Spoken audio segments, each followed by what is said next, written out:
O Trump falou uma vez só sobre a fome na faixa de Gaza, há alguns meses, quando perguntaram ali na porta da Casa Branca sobre a fome, ele falou, pelas imagens que eu vejo, realmente não dá para não reconhecer que tem fome na faixa de Gaza, as crianças, os idosos ali naquelas filas estão sofrendo de fome. Mas nunca mais falou sobre isso, sobre essa questão e sobre a guerra ali entre Israel e Hamas. Ele tem uma proximidade muito grande com Benjamin Netanyahu, primeiro-ministro de Israel, mas não se envolve, né, nessa questão de que até a própria ONU, nesses últimos dias, vem discutindo a questão do reconhecimento do genocídio na faixa de Gaza, e Donald Trump parece ter muita força, mas para essa questão ele não movimenta muito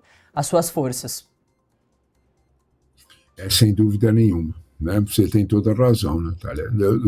O Trump, para usar uma expressão bem nossa, bem brasileira, Trump pisa em ovos na questão do Oriente Médio, porque ali a questão é bem complexa, né? Qual é a maior complexidade que tem ali, né? Trump tem ideia de ter fortes interesses também comerciais no Oriente Médio, né? Ele imagina fazer bons negócios, e aí são negócios... É estranho dizer isso, né? Parece outras repúblicas, né? São negócios da sua família, né? O genro dele, amigos dele, têm negócios bilionários com os países árabes moderados, que têm muito petróleo, Arábia Saudita, Bahrein, Catar, né? São negócios muito importantes. Desde o primeiro mandato, Natália, lá atrás, 2018, o genro de Trump fez as intermediações para algo chamado Acordos de Abraão, né? O que quer dizer esse Acordo de Abraão, né? São os países moderados árabes, a começar da poderosíssima Arábia Saudita, 10 milhões de barris de petróleo dia, né? Poderosa Arábia Saudita, o Catar, o Bahrein, todos eles retomando negociações com Israel, reconhecendo Israel. Que os árabes são muito cautelosos nisso, estão reconhecendo Israel, e há um acordo, que é o Acordo de Abraão, de que a renovação, quando o petróleo perder força, o Oriente Médio estará renovado com a tecnologia de Israel. Israel é um país com forte desenvolvimento tecnológico. Israel é a chamada nação startup, com tudo que a gente sabe disso, né? Então seria uma junção e daria grandes modificações imobiliárias. Para você ter uma ideia do que isso quer dizer, pense em Dubai estendido pelo Oriente Médio inteiro, com aquela cara que tem Dubai, né? Aqueles prédios maravilhosos, aquela coisa toda, né? Então, é aí que você entende o negócio, né? Para os interesses imobiliários da família Trump, eles já estão preparando isso há muito tempo, lá atrás, né? Então, de algum modo, é nesse quadro que Gaza, com esse horror todo, essa foto que vocês acabaram de mostrar aí, isso aqui são cenários, desculpe a expressão tão forte, mas esta foto, mais dramáticos que o da Segunda Guerra Mundial. São coisas que nos trazem lembranças terríveis, né? Coisas de forte perseguição, né? Então, cenas muito ruins, né? Com crise humanitária oficial, né? Então, quando se olha para isso, você vê o motivo. A razão de você tirar os palestinos de lá é que Gaza se transformaria numa espécie de símbolo desse novo Acordo de Abraão, o tal do resort, o tal de transformar Gaza em resort, né? Se vai conseguir ou não, é uma outra história. O fato real é que está se indo nessa direção, né? E o único entrave, o único obstáculo, Natália, para que os acordos de Abraão aconteçam entre os árabes ricos e Israel são os palestinos. O que você vai fazer com os palestinos?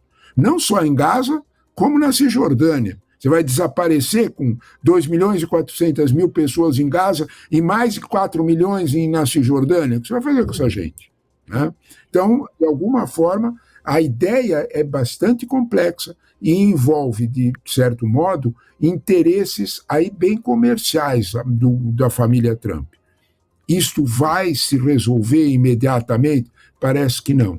Mas isso, de toda forma, isso parece que advém. O que mais se percebe é que o sofrimento humanitário nesse quadro vai se agravar. É essa a preocupação da Comissão da ONU, é essa a preocupação da Unicef, é essa a preocupação de todos, porque, literalmente, Natália, ninguém aceita receber esses 2 milhões de palestinos. O que é que serão feitos com eles?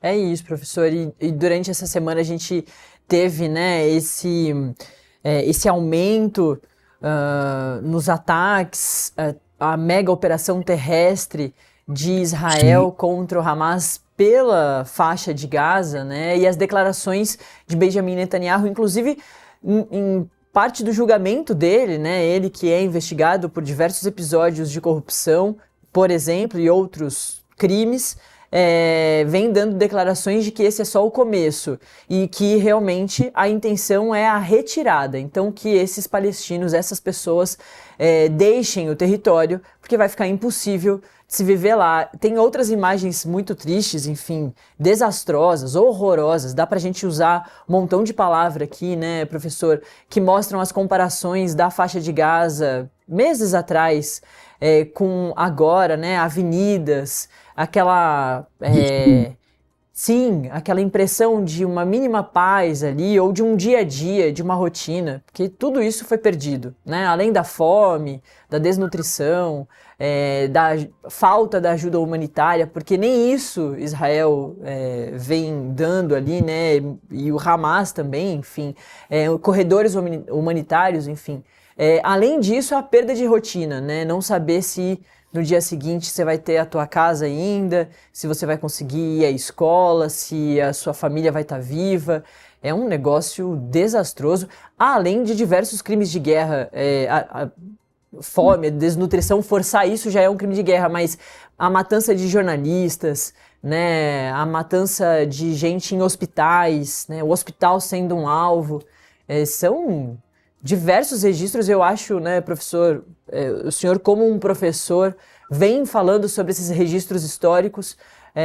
Daqui uns anos a gente vai talvez ter um olhar muito mais real e concreto do que está acontecendo hoje lá na faixa de Gaza e com essa população que está sendo retirada aí à força desse território tão importante para diversos povos, né?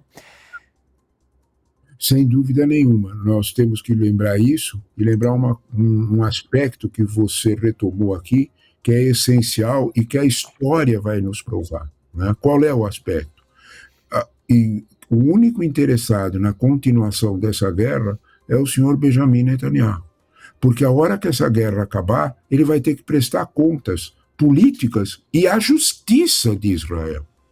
Porque, na verdade, ele só mantém o governo porque ele está sustentado pelas posições mais radicais, pelos ultra-ortodoxos, que têm esse preço, cujo alvo desses ultra-ortodoxos é eliminar o Hamas e os palestinos, se for possível. Na prática, é tomar Gaza inteira. O que está por trás de tudo isso é impedir a solução dos 2 estados.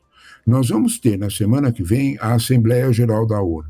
Essa Assembleia Geral da ONU promete ser bastante complexa, bastante quente, vamos dizer desta forma, bem brasileira.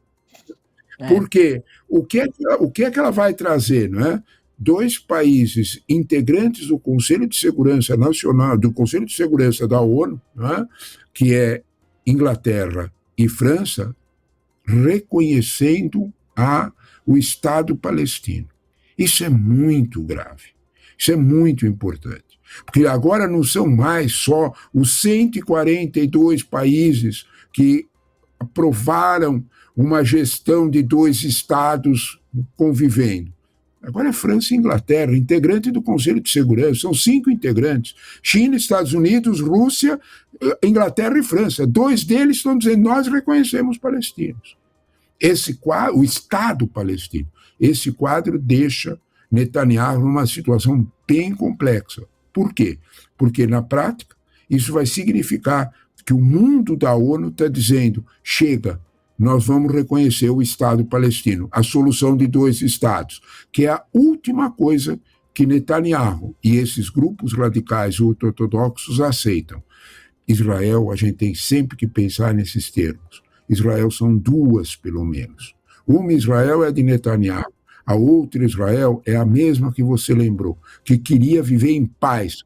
Israel quer voltar a cuidar dos seus negócios tecnológicos.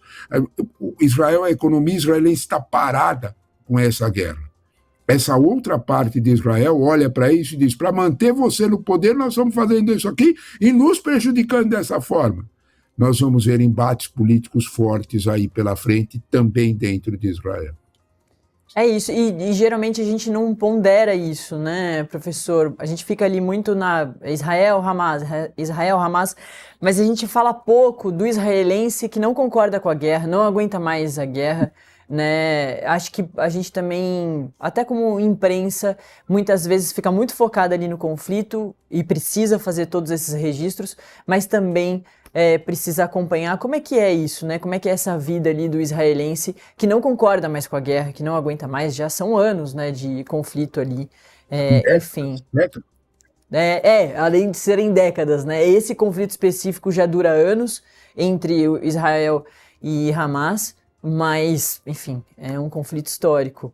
Ô professor, deixa eu aproveitar o senhor aqui e perguntar mais um pontinho de Trump, mas aí sobre a América Latina, porque a gente